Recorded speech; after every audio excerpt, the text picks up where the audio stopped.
안녕하십니까. 진선여고 통합과학 설명을 맡게 된 김동희 강사입니다.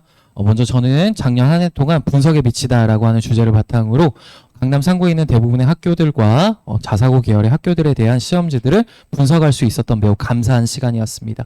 이 시간들을 통하여서 어떠한 문항들이 현재 트렌디하게 나오고 있는 것인지, 그리고 어떠한 문항들이 매우 중요한 요소로서 나오고 있는 것인지, 그리고 어떠한 문항들이 서술형 문항으로 나오고 있는지까지도 확인할 수 있었던 시간이었고요. 이 시간들 중에서 저희는 진선여고 시험지 또한 같이 확인할 수 있었습니다.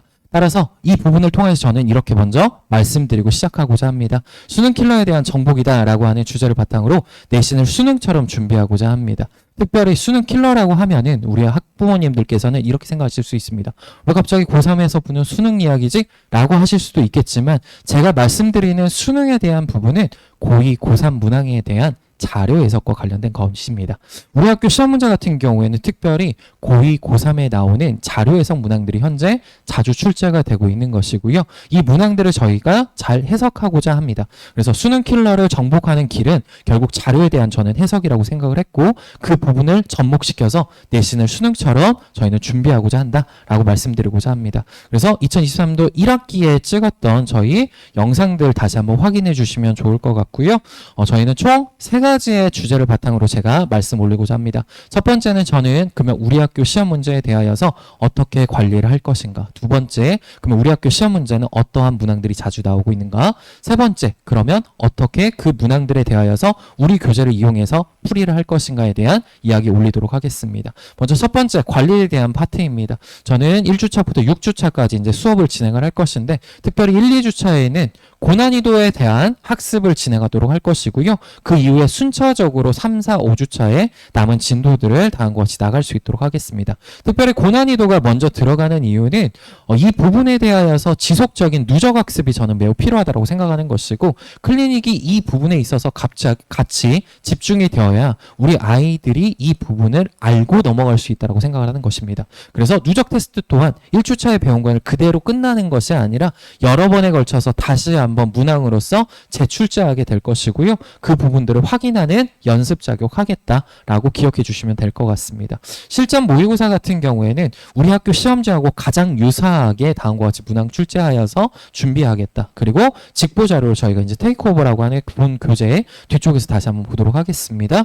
그리고 시험이 끝난 이후에 그냥 그대로 끝나는 것이 아니라 시험 문제에 대해서 다시 한번 분석할 것이고요. 어떠한 부분들, 어떠한 영역들이 가장 문제로서 많이 나오는지 확인할 수 있도록 하겠습니다. 이 부분을 확인한 이후에 성적 확인과 그 다음 이 부분을 합쳐서 같이 상담 진행할 수 있도록 하겠습니다. 그래서 한 번으로 그냥 시험이 끝나는 것이 아니라 시험이 끝난 이후에도 우리 아이들과 같이 동행하면서 관리할 수 있도록 하겠다라는 말씀 드리고 싶은 거고요. 시험 분석 같은 경우에는 저희가 수업을 시작하고 25문항 정도의 문제를 30분에 이제 풀게 됩니다. 그래서 30분 안에 풀었을 때 맞은 문항과 틀린 문항에 대해서 다음과 같이 체크를 하고 있는데, 이 기입된 것들 중에서 오답률이 매우 높은 것들이 있습니다. 그래서 오답률 높은 같은 경우에는 다음과 같이 이제 정답률을 확인하여서 지속적으로 누적해서 다음과 같이 테스트가 진행될 것이다 라고 기억을 해주시면 좋겠고요.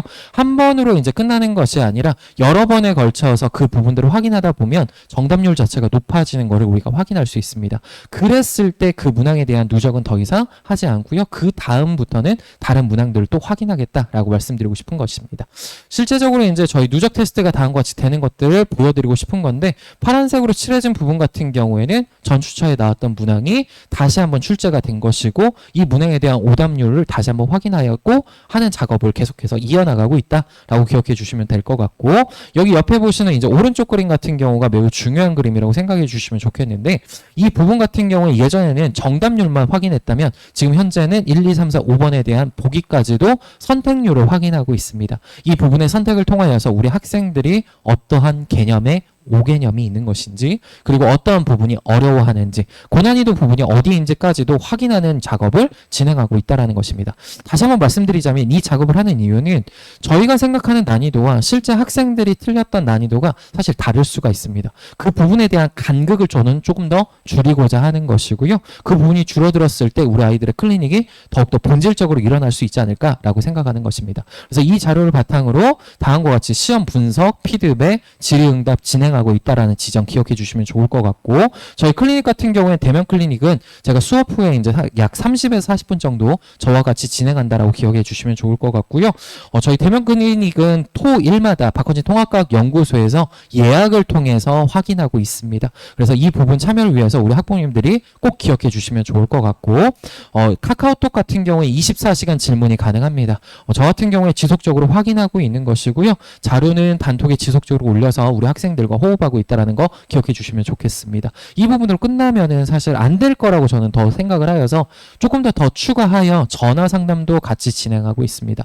전화 통화에서 우리 학생들의 고민들도 다시 한번 해결해 주고 있다는 점 기억해 주시면 너무나 좋을 것 같고요. 한 가지 더 해서 단톡이나 전화만으로도 사실 해결이 안 되는 문제들도 있습니다. 그러면 그 문항 같은 경우에는 줌을 통하여서 문항풀이 같이 진행하고 있다는 거 기억해 주시면 좋을 것 같고요. 추가 동영상 같은 경우에는 저희 연구소에 있는 각 전공 영역별 선생님들 계십니다. 그 영역별 선생님들께서 각자 주제에 맞추어서 지금 영상 작업하고 계시는 거고요. 약 5분에서 10분 정도의 좀 짧은 동영상을 통하여서 우리 아이들 과학에 대해서 수학에 대해서 조금 더 접근성을 더 높이고자 하고 있다. 기억해 주시면 좋겠습니다. 그걸 조금 더 이제 저는 더 심화하여서 현재는 그림이나 그래프, 도표에 대한 문항들을 이제 조금씩 더 찍고 있다라는 것까지 기억해 주시면 좋을 것 같습니다. 분석에 미치다 같은 경우에는 우리 학교 시험 문제가 어떻게 되었는지, 그리고 우리 학교 평균은 어떻게 됐는지 궁금하실 것 같아서 준비하였습니다. 먼저 진선영어 통합과학 평균을 지금 보시게 되면 22년 2학기 때 방점을 찍었다라는 지점을 확인해 주실 수 있고요. 그 이후에 난이도가 이제 조금씩 더 높아지고 있기 때문에 점수가 이제 소폭 하락했음을 이제 확인할 수 있었습니다. 그리고 2학기 같은 경우도 역시나 좀 난이도가 비슷비슷했기 때문에 이 점수와 거의 유사했다라는 거를 확인할 수 있었고요. 그 이후에 이제 저희가 좀 생각해야 될 부분은 올해 또한 당연히 비슷하지 않을까라는 지점을 생각해 주시면 좋을 것 같습니다. 다시 말씀드리자면 난이도가 우상향하고 있기 때문에 우리 아이들의 학습량의 부담이 조금 더 증가하지 않을까라고 하는 걱정이 좀 되고 있습니다. 그래서 단원별 기출을 이제 다시 한번 또 분석을 해보자면 운동량, 충격량, 자유낙하, 폼스, 운동과 같은 물리적인 파트에 대하여서 확인을 하고 있는 것이고, 문항 자체가 매우 많이 나오고 있는 것이고요. 이온결합과 공유결합, 주기율표와 같은 화학 파트에 대한 문항 또한 역시나 많이 나오고 있다. 물리화학에 대한 문항이 당연히 많이 나오고 있다는 거 기억해 주시고, 구성요소와 상호작용, 지구과학 파트입니다. 생체촉매, 생명과학 파트죠. 그러니까 생명과 지구과학에 대한 파트 또한 역시나 문제로 많이 나오고 있다. 그러면 이 부분을 다시 한 번만 해석을 해본다면, 물화에 대한 집중 당연히 필요하지만 이것만으로 끝나는 것이 아니라 지구과학과 생명 또한 당연히 공부가 필요하다. 물화생지에 대한 전반적인 공부가 반드시 필요하다라는 사실을 우리가 알 수 있게 된다라는 지점입니다.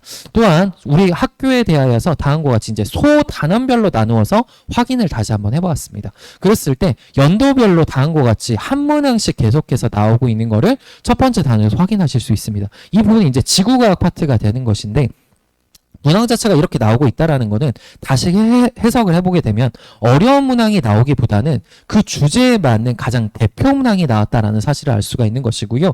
모든 파트에 대해서 전반적인 공부가 있어야 우리 학교 시험 문제를 풀 수 있다라는 사실을 알 수 있게 해주는 자료라고 좀 생각해 주시면 되겠습니다.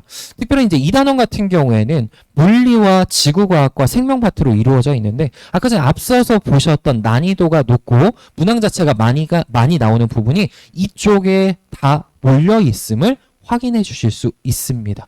특별히 이제 생체 촉매 같은 경우에는 생명과학 2에 나오는 자료였기 때문에 이 부분에 대한 문제가 지속적으로 많이 출제가 되고 있음을 확인하실 수가 있고요. 우리 학교 선생님들께서 좀 많이 좋아하시는 문제라는 것 또한 확인할 수 있었습니다. 한 가지 더 더한다면 유전 정보의 흐름 같은 경우에 원래 2학기 때 좀 자주 나왔던 파트인데, 이 부분이 1학기 때도 이제는 조금씩 나오고 있다. 그럼 이 부분에 대한 문제는 생명과학 2 당연히 연계되는 문항입니다. 그렇기 때문에 이 부분에 대한 문제 지속적으로 증가하지 않을까라는 부분 생각해 주시면 좋을 것 같습니다. 우리 학교만이 가지고 있는 좀 특이성이 가지는 문제들을 다시 한번 확인해 볼 건데요.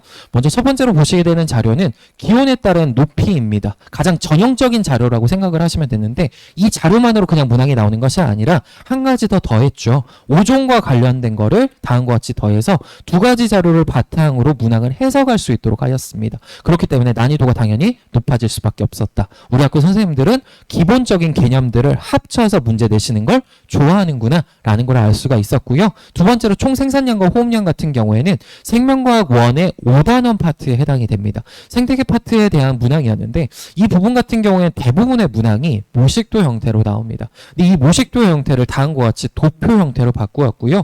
그러면 모식도에서 도표로 바꾸었다는 건 무슨 뜻이냐면 모식도 같은 경우에 직관적인 해석이 가능합니다. 그에 비해서 도표 같은 경우에는 이걸 모식도로 바꾸는 연습이 필요한 것이고요. 그 연습이 되었을 때 이 문항이 풀림으로 당연히 난이도가 높았다라는 지점과 다음과 같이 서술형 문항으로 나왔습니다. 특히로 여기 보시면 이제 보상점이나 광포화점과 같은 난이도 높은 이제 단어들이 있는 것이죠. 이 단어들 같은 경우에는 생명과학 1에 나오는 단어들이기 때문에 이 부분을 정확하게 해석하지 못했다면 틀릴 수밖에 없었던 문항이었다라고 기억해 주시면 좋겠고, 화산과 지진에 관련된 이 두 문항 같은 경우에는 수능 특강에 나왔던 자료입니다. 그렇기 때문에 고3에 대한 자료들까지도 같이 선별해서 볼 필요가 있다라는 사실 기억해 주시면 좋겠습니다. 중화 반응 같은 경우에는 미지수를 여러 개를 두어서 더 어렵게 난이도를 높였고요. 장애식물과 단일식물 같은 경우에는 역시나 생명과학원의 생태계 파트, 그리고 주기율표와 그리고 이온공유결합, 이온결합과 같은 화학 파트에 대한 난이도도 당연히 높았다. 그리고 마지막으로 대왕을 장식하는 효소의 작용 같은 경우에는 생명과학 2에서 아르지닌의 합성 과정과 관련된 문항이 다음과 같이 모식도로서 나왔습니다. 그리고 선지들 자체도 지속적으로 난이도가 높아지고 있다는 사실을 확인할 수 있었다라는 지점 말씀 올리고자 합니다. 자, 그래서 저는 이걸 기출을 어떻게 집중해서 컨텐츠를 짰는지 한번 보도록 하겠습니다. 먼저 첫 번째 주교재고요. 두 번째 주간지, 세 번째 직보자료, 이 세 가지 자료들을 통하여서 우리 아이들과 같이 학습하고자 합니다. 첫 번째 주교재 같은 경우에 통합과학에 나오는 당연히 기본 내용 플러스 고등학교 2학년, 고등학교 3학년 때 배우는 1, 2 과목에 대한 연계성이 있는 것들은 개념으로 조금 더 가지고 와서 난이도가 높은 문항에 대해서도 적용할 수 있도록 전반적인 개념을 다 다루고 있다라고 생각을 해주시면 좋겠고요. 주간지 같은 경우에는 약 60에서 70문항 정도로 일주일마다 나가는 숙제장이라고 좀 생각을 해주시면 좋을 것 같습니다. 테이크오버 같은 경우에 이제 직보 자료인데 현재 총 5종 교과서입니다. 그 5종 교과서들 중에서 난이도 높은 문항들, 그리고 좀 우리가 봤을 때 자료 해석이 매우 중요한 문항들을 위주로 하여서 다음과 같이 직보자로 만들었다라고 기억해 주시면 좋을 것 같습니다. 실제 이제 저희 본 교재의 모양인데요. 본 교재 보시면 이제 그림이나 그래프, 도표 같은 것들이 다음과 같이 이렇게 나와 있음을 보실 수 있고, 이걸로 끝나는 것이 아니라 이 개념에 대한 공부 이후에 즉각적으로 바로 문제에 적용하는 연습이 필요하다고 생각을 합니다. 그래서 개념과 문제가 다음과 같이 들어가 있다는 거 기억해 주시면 좋겠고요.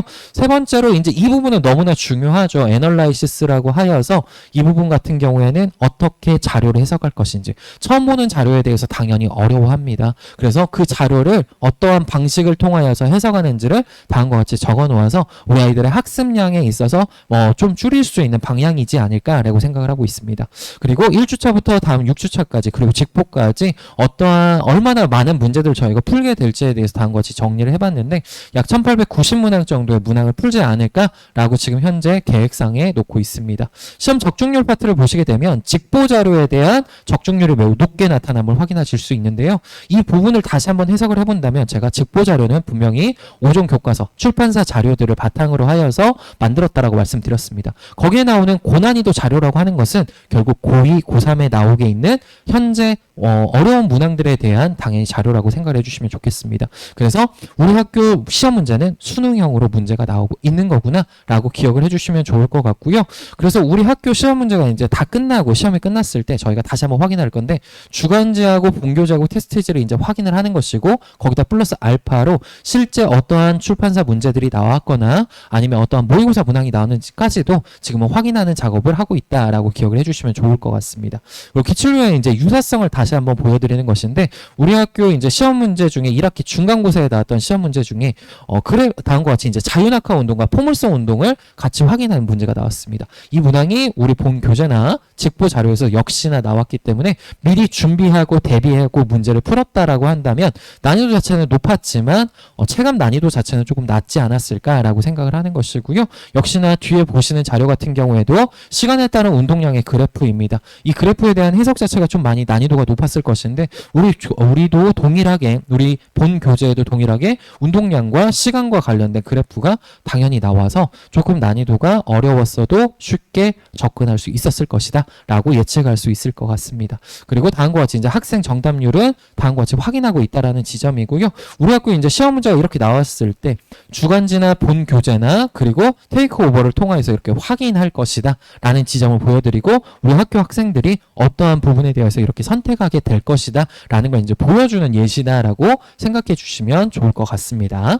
자, 그리고 주간지 같은 경우는 제가 현재 가장 신경 써서 이제 만드는 부분인데 애널라이시스라고 하여서 저희 단원별 이제 계획서를 쓰고 주차별로 저에게가 맞는 그 소주제별 문항들이 다양합니다. 근데 그 문항들을 좀 나누어 보아서 각각 연도별에 따라 가지고 어떻게 문항이 변화되었는지까지도 확인하고 있는 것입니다. 그래서 수업을 시작할 때 저는 이 부분을 확인을 하고 이렇게 우리 학교 시험 문제가 변화가 되고 있기 때문에 이 부분에 대해서 우리는 집중할 것이다. 그리고 올해 문제는 이렇게 변형되지 않을까까지도 확인하고 있다라는 지점 기억해 주시면 좋을 것 같고요. 테스트 피드백 같은 경우에는 전주차에 봤던 테스트 중에서 어려운 난이도가 높았던 부분이나 죄송합니다. 오답률이 좀 높았던 부분에 대해서는 다음과 같이 볼드체를 당연히 표시해놔서 다시 한번 확인할 수 있도록 하겠다라는 지점입니다. 그리고 데이5에는 이제 반복 고난이도 부분이 이제 나오게 되어서 한 번 풀었던 문항으로 끝나는 것이 아니라 매우 중요한 문항 같은 경우에는 여러 번에 걸쳐서 푸는 연습을 하겠다라고 기억해 주시면 좋겠고요.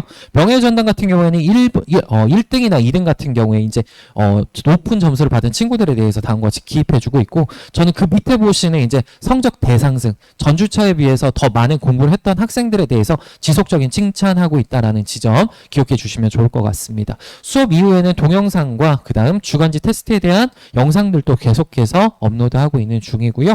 테이크오버 저희 직보 자료 같은 경우에는 다음과 같이 이제 소 주제별로 좀 나누어 놨습니다. 그래서 각자 학생들이 필요로 하는 부분에 대한 영상 제공하고 있다라고 기억해 주시면 좋을 것 같고요. 마지막으로 이제 저는 철저히 준비하는 꼭 학습을 하고자 합니다. 그래서 그 부분을 저희 지금 현재 방학 특강을 진행하고 있습니다. 그래 방학 특강에서 어떠한 정답률을 보이고 있는지 그래서 어떠한 친구들이 이러한 부분들을 어려워하고 있기 때문에 우리 학교 학생들도 당연히 어려워할 것이라고 좀 생각을 합니다. 그러한 부분들을 자료를 계속해서 누적하여서 적용할 수 있도록 하겠다라는 약속 드리고 싶은 것이고요. 핵심 소담률로 다음과 같이 이렇게 연계되는 것들을 모식도로 나타낸 그림이라고 생각해 주시면 좋을 것 같습니다. 마지막으로 정말 중요한 내용은 제가 3월 9일 날 개강을 합니다. 총 6회에 걸쳐서 이제 수업 진행할 것이고요. 직보 1회와 무료 1회로 더 추가하여서 다음과 같이 수업 진행합니다. 그래서 이 수업을 진행함에 있어서 저는 이렇게 이제 마지막 약속드리고 이제 끝맺음하고자 합니다. 제가 작년 한 해 동안은 해서 다시 말씀드리자면 자료 분석에 좀 많이 미쳐 있었던 시간입니다. 근데 이 분석을 통하여서 제가 이제 확인하고 체화된 여러 가지 자료들을 우리 학생들에게 이제는 정확하게 알려주고자 합니다. 그리고 같이 관리하고자 합니다. 그래서 관리에 미쳐 있는 한 해가 되도록 하겠고요. 그래서 우리 학생들과 같이 동반 성장할 수 있는 한 해 되도록 하겠습니다. 감사합니다.